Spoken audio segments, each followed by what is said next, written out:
Здравствуйте! Талдыкольская сельская библиотека представляет видеообзор ко Дню Конституции Республики Казахстан. Конституция – голос народа. Впервые Казахстан как отдельное государство получил Конституцию в 1926 году. Тогда Казахская ССР объявлялась равноправно в составе РФСР. Были законодательно закреплены основы государственного устройства и функции органов власти. В 1937 году на 10-м Всеказахском съезде Советов была принята новая Конституция, где были прописаны вопросы формирования высших республиканских и местных органов власти. Последняя Конституция, которая была принята в Советском Союзе, стала Конституция в 1978 году, принята Верховным Советом Республики. Согласно этой Конституции, вся власть Казахской ССР принадлежит народу, включавшей в себя три класса – рабочих, крестьян и интеллигенцию.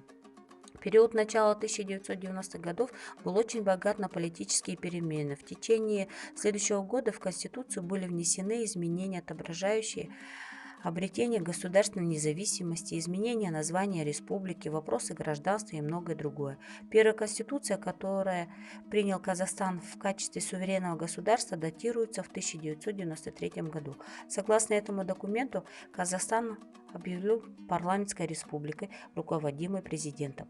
Положения первой конституции Республики Казахстан вызвали в обществе и экспертной среде множество споров.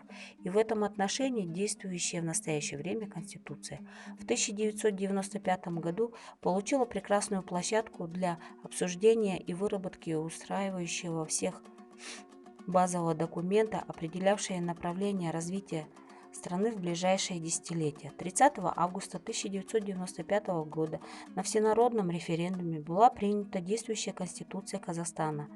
Принятию документа предшествовало более 30 тысяч коллективных обсуждений проектов, в которых приняли участие более 3 миллионов граждан.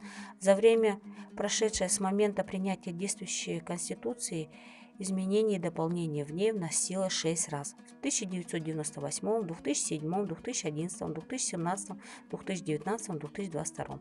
Конституция нашей страны обеспечивала равные права для представителей всех этносов, населяющих нашу страну и представляющих единый народ Казахстана. Пусть этот праздник будет символом силы, уверенности и доказательства того, что наша Конституция – это реально действующий основной закон, обеспечивающий стабильный рост благополучия всех социальных слоев нашей многонациональной Родины.